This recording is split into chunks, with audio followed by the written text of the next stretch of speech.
'Twas the eve before Set 16 launch day, and today we're just going to do a little bit of a shorter video, just talk about some of the changes and some of the adjustments, and making a couple predictions on which units are going to be a little bit stronger and worthwhile to play around when Set 16 launches tomorrow. So if you didn't know, in PBE there was the final patch that happened a little bit early yesterday, so there's a lot of changes that happened, and some of them address some of the really obnoxious things that were in PBE, which we'll talk about as well. This is from Riot's Mort Dog's Twitter if you want to check it out yourself and see like him explaining some of the changes. But I'm just going to basically just go over some of the unit changes and talk about how I think the balance is going to look like on launch day tomorrow. But anyways, if you like my content, make sure to like and subscribe, and if you want to get coaching, make sure to sign up for memberships. I've mentioned it before, if you sign up for coaching, there is a free Poro keychain that you can get. I'll make more announcements of it later in the set, but today is just going to be a short little video. So let's first talk about some of the adjustments to the traits.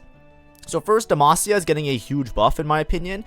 Basically, it's giving more armor on basically all the levels of 3, 5, and 7 Demacia, but the armor is actually getting increased probably the most relatively to 5 Demacia, which will make it a little bit more easy to play around the Demacia trait, maybe play around it early game to unlock the Galio. I think it will be a little bit more consistent. I don't think by any means it's going to be broken strong that you're always playing Demacia, but playing Demacia into Galio and then pivoting off it is really strong. As well, playing around Demacia and capping late game with Silas is a great option because his unlock conditions are also related to buying and selling or upgrading and selling a bunch of the Demacia units. So it basically has 2 unlocks that you might be able to play around and cap your board around given like certain circumstances late game, which is nice because I think it was really weak in the PBE.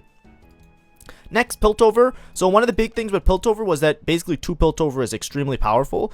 With every time when you play Piltover, you get modules, and these modules basically make some sort of team-wide buff or effect that's usually pretty impactful. There was one Piltover module that basically mana reaved or caused a bunch of units to take more mana in order to cast. It was obnoxious and really stupid, and it got nerfed quite a bit. It was called EMP, so now instead of it reaving by 35 mana, it reaves by like 15, so it's a huge nerf to it. But in general, Piltover is still going to be really strong. A lot of times you don't really care too much about playing deep into Piltover unless you're trying to unlock the T-Hex, which we'll talk about in a little bit, but that's like something on certain lines that you go for.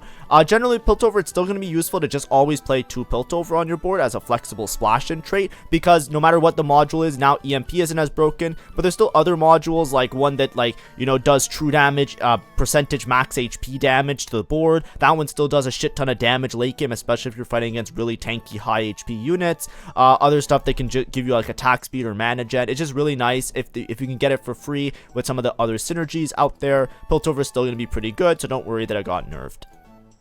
Next, there's a 7 Zon buff where they gave more attack speed, right? I think it's going from like 30 to 50%. So it's cool, but I don't think Vertical Zon is going to be that strong in general. I think the units don't synergize well enough to create a coherent or really powerful board. With 7 Zon, maybe with emblems, this can be something that comes into play. But in general, just something to look out for if you're stuck in the Zon tree. If you're playing around Zon units, you might be able to play 7 until you can stabilize and maybe cap your board out with some high cost units, which we'll talk about a little bit later.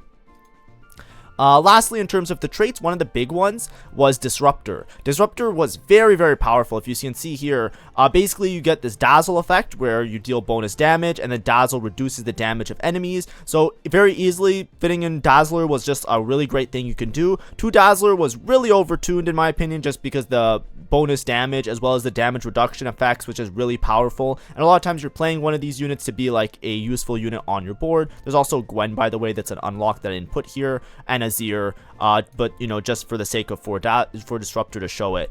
But anyways, with Disruptors, sorry, I also, if I ever say Dazzler Disruptor, there was a trait in the past that was called Dazzler that did the same thing, and now this one, you know, Disruptors dazzle enemies, so like, you know, I always confuse the names of them, but when I say Dazzler, I mean Disruptor.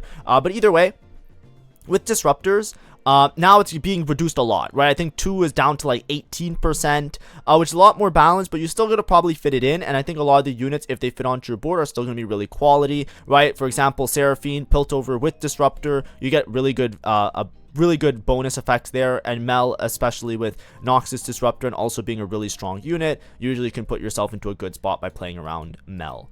But anyways, now I want to talk about some of the specific unit changes. So first we're going to talk about the units themselves that got nerfed. So with some of the addressing that they wanted to do with PBE, one thing that was really strong in PBE in terms of the 1-cost units were the melee 1-cost. So Briar, Kiana, and Viego specifically are getting nerfed. They're just a little bit less tanky. They're getting some of the resists nerfed so that they can die a little bit easier, because they were just like really overpowering and really strong. I think the two that were really strong personally were Kiana and Viego. I felt like Briar, if you got all the traits active, like Noxus, Slayer, Juggernaut, was a really big nuisance as well, but she was a little bit more trait dependent, but she was a 3 trait, so it makes sense.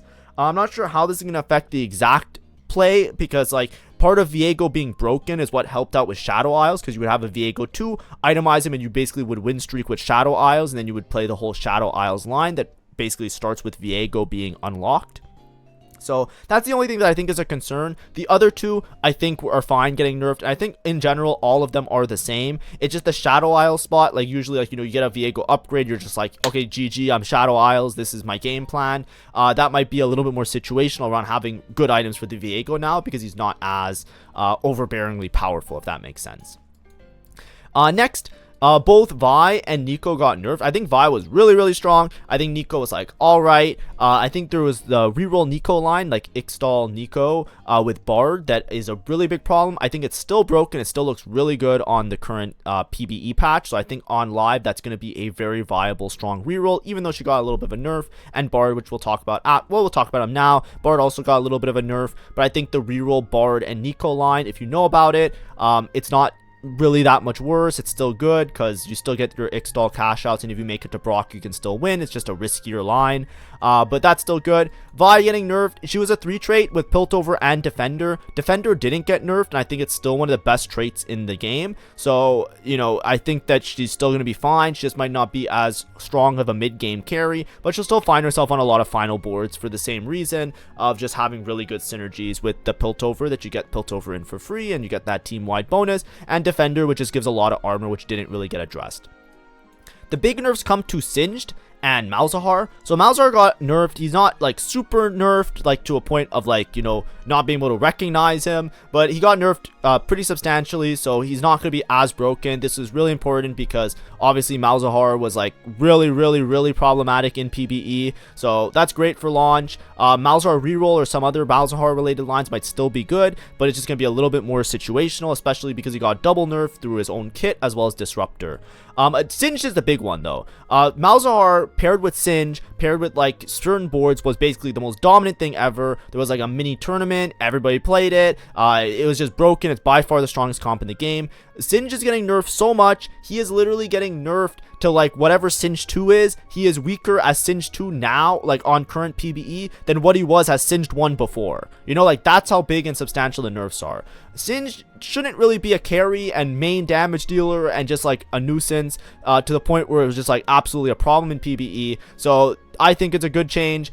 He's still going to be good with certain utility items. Obviously, if you give him Morello or an anti-heal item, he's just going to spread it throughout the whole board. But now he won't be like impossible to kill. He won't be doing an insane amount of damage where he's a primary carry. He's going to be relegated more towards like that supportish role. I still think he might end up on some boards for that reason, but I do not think that he's going to be as much of a nuisance, which is great because I think that would have been really frustrating, especially if you haven't played in PBE. So great job, that's been dealt with before the set launches. There were some nerfs to these units as well. Swain got a couple nerfs, but it's mostly just to the stun, so he's a little bit less obnoxious. And then in terms of the high cost units, Brock was really obnoxious. He got a little bit of a nerf. Don't think it makes that much of a difference. He's not that crazy. Mel and Lucian / Senna also got nerfs, but I don't think it really changes how they function. I think Mel is still extremely strong as a unit to play around, and an extremely strong late game pivot option if you are playing around the synergies of Noxus or Disruptor, or you can slaughter in on your board. And then obviously I think Lucian Senna, regardless of if they nerf the damage a little bit, Lucian Senna still does a lot of damage and is still just one of the best units to play on your board for late game options, just because obviously giving you the soulbound, giving you durability and damage amp to your whole team, and Senna giving a shield to everybody that she hits is just massive and really great for any of those boards. Now let's talk about some of the buffs, right? Not all doom and gloom. Some of the units that got buffed. Misfortune, I think, got a massive buff. She got a buff of 5 base AD, and usually that's make or break unit from being bad to being broken. Throughout countless sets of TFT, that's always what I observe, and very much so, Misfortune is much stronger now. Wukong got an insane buff. His mana threshold got reduced by like 30. Also, the music is really pumping for this one. But anyways, Wukong got a huge mana buff, which basically means that he casts his ult a lot more frequently, which is really powerful because he gains armor and magic resist for that. So basically, this Wukong is a lot tankier, a lot more reliable of a frontline unit, and I already think he was pretty good with the passive where he summons an extra unit, or basically summons the target dummy. So that's going to help out a lot of boards that might play around Bruiser or Ionia for their max cap, which we'll talk about in a second. Lissandra also got quite a big buff. I think that she's really strong now in terms of a primary carry. She was a little bit before. She was a little bit you know, like you know, not that great, I don't, you know, probably not the best of carries, but now I think she's really reliable. Like, she's good to just like do some great damage. She pretty much like functions just as you would want any AP carry to function, which I think opens up a lot of potential for like some of the level 8 comps instead of having to be forced to play around some of the high cost 5 costs or level 9 type of boards.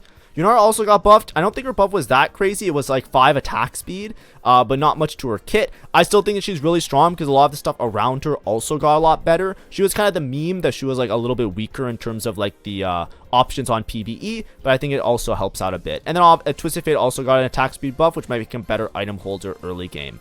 In terms of the unlockable units, Fizz got a little bit of a buff to damage, which I think could be a little bit obnoxious, but also can help out with some of the boards that play around Fizz. Viger also got a little bit of a buff, but Viger is a little bit of a situational unit anyway, so I don't think it's that crazy. I still think that you have to have a really good spot to play around him because of these unlock conditions and just how he functions as a scaling unit. And then in terms of other units that got buffed, Tahm Kench got a little bit of a buff. Galler got a little bit of a buff. Nothing that I think makes them absurdly broken, but just helps them a little bit with their consistency. Rise got a bit of a damage buff, but I don't think it's enough. Me personally, I don't think the buff to Rise that they put out makes Rise like a giga broken, high cap, I play this every game type of unit. But I do think with some situational boards that already kind of lean towards Rise being good for his AoEs type of attacks, are just going to be a little bit more consistent, a little bit better. But anyways, what I want to talk about now, just as the last little portion of this video, we talked a little bit about the balance, some of the approach to the game. What I want to say is that if you've been playing in PBE, some of the things that these buffs and nerfs change, obviously, is playing around the specific units or subset of units that synergize with those changes, just because those are going to be really popular to kind of slot in and play around. Currently, I don't think there was too much of any changes to the 5 costs. Even the nerfs and buffs to them still means that a lot of these 5 costs are really, really primo quality great units. For example, like the ones that come to mind, these 4 in particular are very easy to slot in and almost always are a benefit to your entire team. Lucian Senna is probably one unit that you never want to skip, and it's almost always correct to try and slot in on your team no matter what, just because of how much value you get for the unit. Not only do you get damage, you could put utility items on them and they spread it really well, but additionally you get shielding, durability, and damage amp all from one unit that can basically just buff your entire board and does quite a significant or decent amount of damage as well, especially if you itemize them. Even with no synergies, great units to slot in on your board. Then you have Ornn, right? Get the artifacts, so if you can find them early, you can get those. Additionally, with 3 items, this Ornn is extremely tanky, so if you are able to itemize the Ornn, because he scales with, like, you know, from Blacksmith, all his items give him extra HP, this unit is just a really, really big nuisance and a really easy to slot in frontline. Then we have Shyvana and Fiddlesticks. Both these units do insane things in terms of both tanking damage as well as dealing a lot of damage. Specifically, Shyvana is really, really good as a tank, but also they provide team-wide benefits as well, right? You have Fiddlesticks that can reduce armor and magic resist, and you have Shyvana, which basically you take less damage from abilities. So these are great units to slot in that can easily work towards being like powerful extra units on your board. Those are the ones that come to mind. They're still really relevant, and those are the ones you usually aim towards. Also, Kindred as well. Annie in certain spots is good. Obviously, Azir gives you the free front line that can help you to stabilize, but he's kind of been falling off because of his damage is not being up to snuff. You're better off just playing some of the other 5 costs than playing him, trying to get Shurima, then fitting in Shurima, then playing around Shurima, right? It's a little bit more of like a situational thing, but he's definitely still strong. And then, of course, the unlocks, there's lots of them that are great depending on your situation, depending on your spot. But the main unlock that I think is one of the like the big ones that you want to play around is Mel. Mel, obviously, even though she got nerfed, really strong. She does an insane amount of damage. If you have mana gen and AP items, it does not hurt if you're able to unlock Mel by just like playing the Mbessa and then pivoting into the Mel, or if you're playing a Noxus board where you have Mbessa on your board anyways. These are going to be important things just to know, because I think this is still going to be one of those defining units where if you can get a Mel 2, it just makes a tremendous amount of extra damage on your board and really powerful. One other thing I want to note, some of the cores or some of the little packages of groups of units does become a little bit stronger, some of these building blocks. I think one of the most important building blocks that you're going to want to know before set 16 is playing around Freljord. So I talked about it in some of my other videos, but Freljord is very flexible and can often cap really high, and you could see it very easily inserted with a lot of different lines. So for example, with Freljord, you have different frontline options with both Braum and Sejuani, right? Defender and Warden that you can use to cap out around different Defender and Warden front lines. And then backline, you actually have a synergy with Invoker. You can easily slot in a Lissandra and just play around your Anivia and get Invoker in for free. It's very easy to play around either 3 or 5 Freljord. You can even play 7 if you really want to, but a large portion of this is going to be understanding how you can pivot and then play into different comps late game. A lot of times, you know, you might end up with just the frontline set of units and a Lissandra, and then cap out really high around all the other units, right? Invoker buffs your whole team. Freljord can buff a good amount of units with your target dummy that basically gives HP or damage amp. But additionally, these frontline synergies leans really heavily into some of the high cap options if you're able to afford to make it to like Defender and fit in Silas or other Defender units. Volibear, obviously, you can play around Bruisers, which is really often possible with like Wukong boards. Additionally, you can fit in, excuse me, I'm trying to find the unit Ornn very easily because of the Warden synergy, right? A lot of it's going to be slotting in the different 5 costs and playing around which Freljord units best fit your board. Some of the common options that you see a lot of times is playing Freljord with Ionia around this unit, what's his name, the Wukong, just because you're able to fit in Yunara and Ashe pretty easily, right? 5 Freljord and then fit in your Yunara and most likely a Set or another Ionia unit, Set or another Ionia unit. And you can have some pretty high capping boards, right? And then you even get the 2 dummies, so it's like easy to like slot in everybody. Of course, this is off the back of a lot of these units being buffed, but there are many different variations of this, and a lot of it's going to be understanding when and how to play around your synergies and then pivot late game. A really good example of this, obviously I'm just showing you the more general Freljord idea just to kind of like allude to it. By the way, if you guys are curious, I will do a full breakdown of the best comps, but that will be out tomorrow. I want to do it tomorrow because I want to play a little bit on the live patch in the morning so that I can give you a much better and much more well-informed version of this. So that's why this is a little bit more airy, a little bit more like, hey, here are some ideas or concepts to get you started. But once we have a little bit more information about the set and I can see how the live server is different than PBE, then I'll make like the same as I usually do, 3 comps that are non-reroll, 3 comps that are reroll, what I recommend for climbing on the first week, and then update it every single week after that. So stay tuned. If you like that content, it's not going anywhere, don't worry. It's just because we're still technically in PBE, so this is a little bit of an airball-y kind of video. One other part, this is a really good illustrative example of playing around verticals and then pivoting, is Bilgewater. I think Bilgewater is going to be one of the strongest and most reliable comps on the current patch. I think that when the set goes live, if it's not addressed, this one might be the dominant or like main style of vertical trait that you play. Bilgewater, if you don't know, you get like these shops, you spend serpents and you use it to buy extra resources. You can either buy units, buy duplicators, or buy like items, and the items, if you scale them up, are really powerful. The deeper you get into Bilgewater, the better your shops are in terms of giving you a higher cost units and giving you stronger items. So something that's really common is that you play Bilgewater in your early game, right? Because, you know, Twisted Fate unlocks Graves synergizes with MF, and it's very easy to basically buy a bunch of copies of units and play around the Bilgewater units. When you play around the Bilgewater units, you also get some synergies for your front line and your back line, but a lot of times what you're going for is either playing around Gangplank, where you're 3-starring Gangplank and then playing into Slayer Vanquisher. You can 3-star Nautilus, which just gives you a front line with 2 synergies, both Juggernaut and Warden, and then a lot of times you end up playing around Misfortune, who eventually like stabilizes your damage and plays around this.